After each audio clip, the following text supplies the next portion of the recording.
जय हिंद। सलाम, स्वागत सभी का। स्वागत दो बार बोल दिया, कोई नहीं, अब दो बार सुन लीजिए, ठीक है। एक बार और स्वागत आपका। यूनिवर्सिटी एक है, नोटिफिकेशन 6 है, विभाग है 4 या 6, मालूम नहीं मुझको भी। आप लोग सुनने के बाद कमेंट करके बता दीजिएगा कितने विभागों की जानकारी है। एडमिशन और एंट्रेंस के बाद होने वाले इंटरव्यू का ये तीसरा वीडियो आपके समक्ष है, सागर विश्वविद्यालय का, ठीक है। 30 डिपार्टमेंट के नोटिफिकेशन की सूचना पहले ही आपको दी जा चुकी है, लेकिन उन 30 डिपार्टमेंट की सूचनाओं में से 2 डिपार्टमेंट को लेकर कुछ अपडेट आए हैं, उसको सुन लीजिएगा। साथ ही साथ में 4 नए नोटिफिकेशन भी आए हैं, वो भी आपको जानकारी इसी वीडियो में दी जाएगी। और 3 आपके सवालों को उठाऊंगा, क्योंकि 3 सवाल मुझे लगे बहुत ज़रूरी हैं जो आपने पूछे थे मेरे मैसेज बॉक्स में, यानी कि ईमेल के और फेसबुक के मैसेज बॉक्स में, उनको भी उठाकर बात करेंगे। लेकिन सबसे पहले बात नोटिफिकेशन की जो आए हैं वेबसाइट पर, और बीच बीच में आपके सवालों को लेते रहेंगे। डिपार्टमेंट ऑफ योगा एजुकेशन, ठीक है। और हम बात कर रहे हैं पीएचडी के जो इंटरव्यू चल रहे हैं सागर विश्वविद्यालय में 16 से लेकर 30 दिसंबर के बीच में, उसकी हो रही है बातचीत। उसी कड़ी का तीसरा वीडियो आप देख रहे हैं। पूर्व के दोनों वीडियो जरूर देख लीजिएगा, नहीं तो आपको ऐसा ना हो कि इंटरव्यू की डेट और समय मालूम ना चले और आपका इंटरव्यू छूट जाए। कोई बात नहीं, समस्या आपकी है, यूट्यूब की और विश्वविद्यालय की नहीं है। योगा एजुकेशन डिपार्टमेंट की तरफ से नोटिफिकेशन है कि 30 दिसंबर 2021 सुबह 10 बजे आप लोगों का इंटरव्यू रखा गया है। इंटरव्यू दोनों माध्यम से है, ऑनलाइन भी ऑफलाइन भी। बोल्ड अक्षरों में लिखा है ऑनलाइन ऑफलाइन माध्यम से आपका इंटरव्यू लिया जाएगा। लेकिन आप इंटरव्यू ऑनलाइन देंगे या ऑफलाइन देंगे, इसकी सूचना आपको विभाग को पहले देनी होगी, डिपार्टमेंट ऑफ योगा की तरफ से, ठीक है ना। और ये सूचना आप देंगे head of the department yoga के जो हैं उनकी ईमेल आईडी पर आपको बताना होगा कि आप इंटरव्यू ऑनलाइन देंगे या फिर ऑफलाइन देंगे, ठीक है। इंटरव्यू की डेट आपको बता दी गई है 30 दिसंबर 2021। लेकिन बात अधूरी है, पूरी सुन लीजिएगा। डिस्क्रिप्शन बॉक्स में आपको एक लिंक दिया गया हो गूगल फॉर्म का, ठीक है। और ये लिंक है पीएचडी इन योगा के बच्चों के लिए। उस लिंक को ओपन करिएगा, वहां आपको अपने 10th 12th बीए एमए के डॉक्यूमेंट्स अपलोड करने होंगे और सभी डॉक्यूमेंट को सेल्फ अटैच्ड भी करना होगा। साथ में यदि आपने नेट या जेआरएफ क्वालिफाई किया है, उसका भी सर्टिफिकेट आपको अपलोड करना होगा। आपको अपना रिसर्च प्रपोजल भी अपलोड करना होगा और साथ में एप्लीकेशन फॉर्म की कॉपी भी, ठीक। ये सभी डॉक्यूमेंट यदि आप अपलोड करके सबमिट नहीं करते हैं तो आपका इंटरव्यू नहीं होगा। 30 दिसंबर को इस बात का रखेंगे विशेष रूप से ध्यान पीएचडी इन योगा के बच्चे, ठीक है। सुन लिया आपने, उम्मीद करता हूं समझ भी गए होंगे। यदि नहीं समझा होगा तो वीडियो को दोबारा से देख लेंगे, आपको समझ में आ जाएगा। डिपार्टमेंट ऑफ मालूम नहीं, लेकिन जर्नल एंड अप्लाइड ज्योग्राफी, ये है। जर्नल एंड अप्लाइड ज्योग्राफी के बच्चे ध्यान से देंगे। 8 जनवरी 2021 को आपका इंटरव्यू रखा गया है, ठीक है। इंटरव्यू का माध्यम ऑनलाइन होगा या ऑफलाइन होगा, इसकी सूचना वेबसाइट पर जो नोटिफिकेशन आया है उसमें नहीं दी गई है, ऐसा मुझे लगता है। इसीलिए आप लोग अपने विभाग से कंसल्ट कर लीजिएगा। नीचे एक फ़ोन नंबर दिया गया है, उस फ़ोन पे बातचीत करके कि इंटरव्यू ऑफलाइन है या ऑनलाइन है। यदि पहले कोई नोटिफिकेशन आया है तो मुझे तो मिला नहीं वेबसाइट पर, आपको मिला हो तो कमेंट करके उसका लिंक मुझे दे देंगे, तो मैं उसको और अच्छे से समझाने का प्रयास करूँगा, ठीक है। और इस डिपार्टमेंट के बच्चों को सिनॉप्सिस कैसे भेजना है, कब तक भेजना है, इसकी भी जानकारी नहीं है नोटिफिकेशन में। लेकिन हाँ, 8 जनवरी को आपका इंटरव्यू रखा गया, 8 जनवरी 2022, ठीक है। इस बात का आप लोग ध्यान रखेंगे। और साथ ही साथ में 8 जनवरी को बच्चों का इंटरव्यू है, उनकी संख्या है 60। और 9 जनवरी को भी इंटरव्यू है कुछ बच्चों का, उनकी संख्या है 63। यानी कि 8 और 9 जनवरी को इन बच्चों का इंटरव्यू रखा गया है, department of general and applied geography के बच्चों का। अगला नोटिफिकेशन एक और आया है, ये है डिपार्टमेंट ऑफ वैभैषिक, यानी कि जो हमारा भोजन होता है ना, भोजन, इसको बोलते हैं फार्माक्यूटिकल साइंस। बोलने में तकलीफ है, नोटिस में नाम को पढ़ लीजिएगा। इस डिपार्टमेंट के बच्चे, जिसे डी फार्मेसी बोलते हैं, इन शॉर्ट में डी फार्मेसी के बच्चे सुनेंगे। आप लोगों का इंटरव्यू है। अब आपको हंसी आ रही होगी कि मुझे अंग्रेजी नहीं आती। इस देश की वर्तमान वित्त मंत्री को हिंदी भी नहीं आती। सोचिएगा, शर्म की बात है या नहीं, क्योंकि भारतीय संविधान में 22 भाषाओं को मान्यता है, उसमें इंग्लिश नहीं है, लेकिन टूटी फूटी हिंदी जरूर है, ठीक है। चलिए आते हैं टॉपिक पर। डिपार्टमेंट ऑफ डी फार्मेसी के बच्चे सुनेंगे, ठीक है। फार्मेसी के बच्चे, ना कि डी फार्मेसी के बच्चे की 30 दिसंबर 2021 सुबह या कहें दोपहर या कहें नून 12 बजे आप लोगों का इंटरव्यू है, इंटरव्यू ऑफलाइन माध्यम से भी है, ऑनलाइन माध्यम से भी है। ऑफलाइन माध्यम का इंटरव्यू का वेन्यू है department of pharmacy, Hari Singh गौर विश्वविद्यालय। ऑनलाइन माध्यम का इंटरव्यू के लिए लिंक आपको आपके रजिस्टर्ड ईमेल आईडी पर दे दिया जाएगा। 15 मिनट पहले लिंक ओपन होगा, लेकिन एक बात कर रखेंगे विशेष रूप से ध्यान, जिनका भी इंटरव्यू है चाहे ऑनलाइन चाहे ऑफलाइन, 5 पीपीटी यानी कि स्लाइड आपको बनाकर तैयार रखनी है प्रेजेंटेशन के वक्त में, प्लस रिसर्च प्रपोजल जिसको बोलते हैं शोध प्रस्ताव। ठीक है, यदि आपने पीपीटी नहीं बनाया और प्रपोजल बनाया तो इंटरव्यू नहीं होगा, और यदि आपने सिनॉप्सिस बनाया और पीपीटी नहीं बनाया तो भी नहीं होगा। इसलिए आपको दोनों बनाकर साथ लेकर जाना जरूरी है, ऑनलाइन इंटरव्यू दें या फिर ऑफलाइन इंटरव्यू दें। ठीक है, एक बात और कि ऑफलाइन इंटरव्यू आप देंगे या ऑनलाइन देंगे, इसकी सूचना आपको विभाग को पहले से बतानी होगी, और उसके लिए हेड ऑफ द डिपार्टमेंट की ईमेल आईडी पर आपको सूचना भेजनी होगी। एक और नोटिफिकेशन डिपार्टमेंट ऑफ केमिस्ट्री की तरफ से, डिपार्टमेंट ऑफ केमिस्ट्री का नोटिफिकेशन कहता है कि कोड नंबर 408 कि 24 दिसंबर यानी कि कल 12:30 बजे से आप लोगों का इंटरव्यू रखा गया है पीएचडी के लिए, और इसमें सभी बच्चे वो बच्चे होंगे जो एंट्रेंस क्वालिफाई हैं, नेट जेआरएफ या एग्जाम किसी भी आधार पे उनको इंटरव्यू के लिए बुलाया गया है। ठीक है, इस बात का आप लोग ध्यान रखेंगे। एक और बात कि यदि 16 दिसंबर 2021 तक आपने ईमेल के माध्यम से विभाग को सूचित नहीं किया होगा कि आप इंटरव्यू कैसे देंगे और आपका सिनॉप्सिस वगैरह ये है, तो हो सकता है आपका इंटरव्यू का माध्यम विश्वविद्यालय तय करे। और यदि आपने सिनॉप्सिस और डॉक्यूमेंट नहीं भेजे होंगे 16 दिसंबर तक आपका इंटरव्यू होगा भी नहीं। अब कोई डेडलाइन एक्सटेंशन आपको नहीं मिलेगा। और हाँ, एक बात और ध्यान, आगे सवाल आ गया, सवाल तो लिए नहीं आपके, जब आप यूनिवर्सिटी में जाएंगे और यूनिवर्सिटी से आएंगे तो यूनिवर्सिटी आने जाने की और रहने खाने की व्यवस्था आपको स्वयं करनी होगी। यूनिवर्सिटी कोई एक्स्ट्रा खर्च नहीं देगी। आपके कोई दोस्त, कोई फ्रेंड, कोई रिलेटिव, कोई टीचर्स वहाँ पढ़ाते हैं, उनकी हेल्प से आप ये व्यवस्था कर सकते हैं, नहीं तो आपको अपने पर्सनल खर्च पे करना होगा। एक सवाल और आया कि जो बच्चे ऑनलाइन माध्यम से इंटरव्यू देंगे क्या उनको रिसर्च प्रपोजल भेजना होगा? बिल्कुल भेजना है, चाहे आपका इंटरव्यू ऑनलाइन है या ऑफलाइन है। यदि विभाग ने जो नोटिफिकेशन जारी किया है उसमें आपका रिसर्च प्रपोजल यदि मांगा गया है इंटरव्यू से पहले, तो चाहे आपका इंटरव्यू ऑनलाइन है या ऑफलाइन है, आपको प्रपोजल पहले से सेंड करना होगा, और जो जो डॉक्यूमेंट्स आपसे विभाग ने मांगे हैं उनको भी भेजना होगा। एक सवाल और आया था कि फोटो हमने यदि दूसरा भेज दिया तो कोई फर्क नहीं पड़ता है, लेकिन 90 दिन से ज़्यादा पुराना फोटो मत भेजिएगा, फोटो वही भेजिएगा जो आपका रिसेंट हो।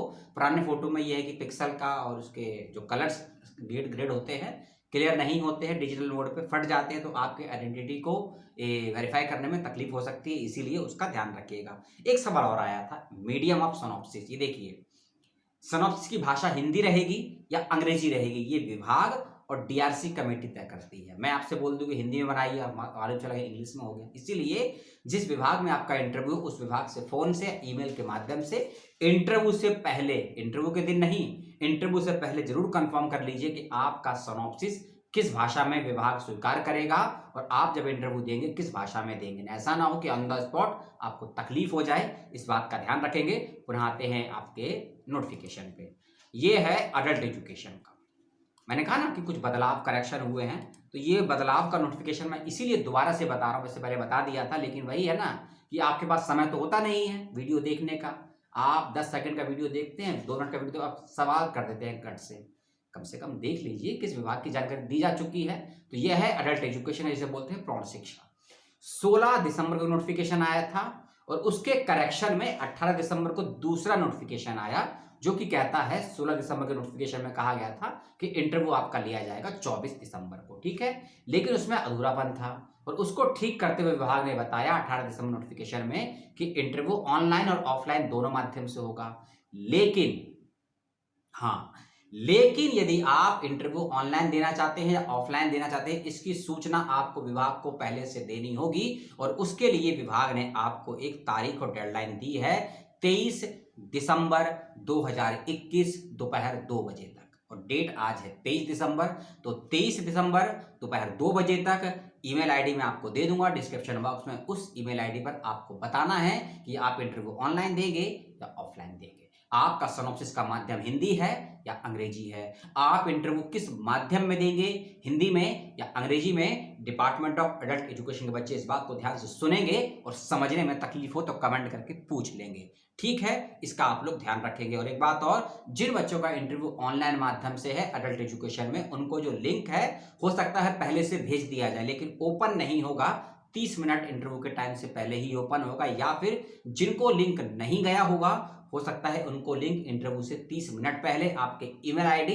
या रजिस्टर्ड मोबाइल नंबर पर भेज दिया जाए, ठीक है। इस बात का आप ध्यान रखेंगे। अब चलते हैं, एक डिपार्टमेंट और है जिसके इंटरव्यू के शेड्यूल को रिवाइज कर दिया गया है, साथ ही एक दिन और ऐड कर दिया गया है। अब क्या करें, ये तकलीफ है या आपदा है या प्रयोगशाला है? तो ये विभाग है हिंदी विभाग। अच्छा तो नहीं लगता है, लेकिन मैंने कहा ना, पहले भी बहुत बार कहा है कि सच सच होता है, अच्छा या बुरा नहीं होता है। तो मेरा काम है आपके समक्ष सच कहना, अच्छा बुरा आप लोग तय करिएगा। इंटरव्यू होना था 30 और 29 दिसंबर को, और अब इंटरव्यू होगा 29, 30 और 31 दिसंबर को। लेकिन जो एक दिन ऐड किया गया है ना, सारी समस्या उसी में है। जी हाँ, समस्या क्या है उसको सुन लीजिए। सबसे पहली बात, जो नोटिफिकेशन पहले आया था ना, जो नोटिफिकेशन पहले आया था उसमें कुछ कमी तो नहीं थी, लेकिन हाँ एक कमी, दो कमियां मुझे लगी पर्सनली रूप से। तो मैंने मेल भी किया था यूनिवर्सिटी को, हो सकता है यूनिवर्सिटी ने मेरे मेल का जवाब दिया हो या फिर बहुतों ने मेल किया हो। यूनिवर्सिटी ने जो पहले नोटिस आया था खासकर हिंदी विभाग को लेकर, इसकी डेट इसमें हाँ मेंशन है, 17 दिसंबर का नोटिफिकेशन है। इसमें कोई लिस्ट मेंशन नहीं थी, लिस्ट से मतलब कोई सूची तैयार नहीं थी कि किन बच्चों का इंटरव्यू विश्वविद्यालय लेगा, उसकी कोई लिस्ट नहीं आई थी। तो बहुत से बच्चे एंट्रेंस क्वालिफाई किए थे, बहुत से बच्चे एग्जाम्प्टेड कैटेगरी में थे। तो यूनिवर्सिटी जो नया सर्कुलर जारी किया उसमें पूरे बच्चों की लिस्ट दी गई है, और लिस्ट से मतलब बच्चों के खाली रोल नंबर दिए गए हैं, ठीक है। जो बच्चे प्रवेश परीक्षा पास किए थे उनका रोल नंबर दिया गया है, और जो बच्चे नेट जेआरएफ क्वालिफाई थे उनका रोल नंबर दिया गया है। और किन बच्चों का इंटरव्यू 29 को होगा, किनका 30 तारीख को होगा और किनका 31 दिसंबर को होगा, उसकी लिस्ट दी गई है। इसको आप ध्यान से चेक कर लेंगे, ठीक है। हाँ, दो बातें और, यदि आपने नेट जेआरएफ यानी एग्जाम्प्टेड हैं, और यदि आपने अपना रिसर्च प्रपोजल, शैक्षणिक डॉक्यूमेंट, नेट जेआरएफ का सर्टिफिकेट, पासपोर्ट साइज फोटो, ये सभी विभाग को यदि पहले से नहीं भेजे हैं, यदि पहले से नहीं भेजे हैं तो आपका इंटरव्यू नहीं होगा। अरे दादा, हाँ आपका इंटरव्यू नहीं होगा, साफ कह दे। क्योंकि जो 17 दिसंबर का नोटिफिकेशन है उसमें डिपार्टमेंट ने अपनी ईमेल आईडी दी थी, और इसी ईमेल आईडी पर आपको अपने डॉक्यूमेंट भेजने थे। अब डॉक्यूमेंट किस डेट तक भेजने थे ना, ये मेंशन नहीं था उस नोटिफिकेशन में। और जो नया नोटिफिकेशन आया है ना, जो नया नोटिफिकेशन आया है उसके अंदर भी मेंशन नहीं है कि बच्चों को अपने डॉक्यूमेंट, प्रपोजल और जो भी कागजात है कब तक भेजने। इसीलिए आप अभी वीडियो देखने के तुरंत बाद जो जो डॉक्यूमेंट आपको लगे ठीक ठाक है आप उसको सेंड कर देंगे, नहीं तो आपका इंटरव्यू नहीं होगा, ठीक है। अब जो नया शेड्यूल बता देता हूँ, 29 दिसंबर को उन बच्चों का इंटरव्यू होगा जिन्होंने एंट्रेंस एग्जामिनेशन क्वालिफाई किया है, ठीक है। और 30 दिसंबर को उनका इंटरव्यू होगा जो नेट और जेआरएफ क्वालिफाई है, और 31 को भी उनका इंटरव्यू होगा जो नेट जेआरएफ क्वालिफाई, यानी कि एंट्रेंस क्वालिफाई बच्चों की संख्या कम है और जो बच्चे एग्जाम्प्टेड कैटेगरी में हैं उनकी संख्या ज्यादा है, ठीक है। तो पूरा शेड्यूल डिटेल में दिया गया है, उसको ध्यान से पढ़ लेंगे, समझ लेंगे। और एक थोड़ी सी बात अलग से मेंशन कर दी है विभाग ने, कौन सी बात है मैं बता देता हूं। पॉइंट नंबर 3 विशेष लिखा गया है, यदि बच्चे अपने academic documents, research proposal, application form और यदि प्रवेश परीक्षा पास की थी उसका रिजल्ट नहीं भेजते हैं विभाग की ईमेल आईडी पर, और ये प्रोफेसर चंदा करके लिखा हुआ, प्रकाश चंदा बैन करके लिखा हुआ है, इनको भेजना है। हो सकता है विभागाध्यक्ष हो, मुझे क्षमा कीजिएगा, प्रोफेसर हैं, ठीक है ना। इनको भेजना, यदि नहीं भेजते हैं ना तो आपका इंटरव्यू नहीं होगा, चाहे आप एंट्रेंस क्वालिफाई हो चाहे एग्जाम्प्टेड में हो, ठीक है। और इसके साथ साथ किसी प्रकार का आने जाने का टीए डीए नहीं देगी। और एक और बात, यदि आपके पास रिसर्च प्रपोजल नहीं है इंटरव्यू के वक्त में, आपका इंटरव्यू नहीं होगा। एक और बात, यदि आपने मान लीजिए जो डॉक्यूमेंट भेजे हैं उसमें एक प्रपोजल भेजा है, उसका टॉपिक कुछ और है, और जब आप इंटरव्यू के लिए जाएंगे टॉपिक कुछ और होगा, उस कंडीशन में भी आप डिस्क्वालीफाई कर दिए जाएंगे। इसीलिए जो सिनॉप्सिस आप भेजेंगे, ना कि हिंदी के बच्चे सभी डिपार्टमेंट के बच्चे इस बात को अंडरलाइन कर लेंगे कि जो सिनॉप्सिस और रिसर्च का टॉपिक आपने डिपार्टमेंट को मेल किया है, उसी सिनॉप्सिस और टॉपिक पर आपका इंटरव्यू लिया जाएगा। यदि दोनों में मिसमैच हुआ तो इंटरव्यू के वक्त में या इंटरव्यू के बीच में आपको डिस्क्वालीफाई करार दे दिया जाएगा। उसके बाद नो इफ नो बट कोई सुनवाई नहीं होगी और आपके ऊपर हो सकता है 420 का केस भी लग सकता है और 3 साल का बैन भी लग सकता है। यूजीसी के सख्त नियम है, क्योंकि मैं हर वीडियो में कहीं ना कहीं बीच बीच में आपको यूजीसी के नियम बताता रहता हूं, क्योंकि हमारी समस्या पता है कब खड़ी होती है, जब हमारा सिलेक्शन यूजीसी के किसी नियम के कारण से नहीं हो पाता है। तो इसीलिए यूजीसी के नियम को जानने के लिए यूजीसी की वेबसाइट को चेक करते रहिए धीरे धीरे समय समय पर। दोनों और नोटिफिकेशन आ गए यूजीसी के एग्जामिनेशन को लेकर, 22 को लेकर, उसकी चर्चा कल करेंगे आपसे, लेकिन आज नहीं करेंगे। तो सागर विश्वविद्यालय के ये अपडेट थे, नोटिफिकेशन थे, कुछ नई जानकारियां थी जो मैंने आपको दी। कैसी लगी, अच्छी या बुरी, मुझे तो बिल्कुल मालूम नहीं। आपका कमेंट मुझे बताएगा जानकारियां कैसी थी, और आपकी कोई टिप्पणी, कोई सवाल, कोई सुझाव हो तो कमेंट बॉक्स में स्वागत है। और बस इतना ही था। अपनों का ध्यान रखिएगा, परिवार, प्रकृति, संविधान के करीब रहिएगा। ये तीनों देती बहुत कुछ है, लेती कुछ नहीं है आपसे, लेकिन आपकी जिम्मेदारी है इन सभी के लिए कुछ करना, कुछ देना। जय हिंद।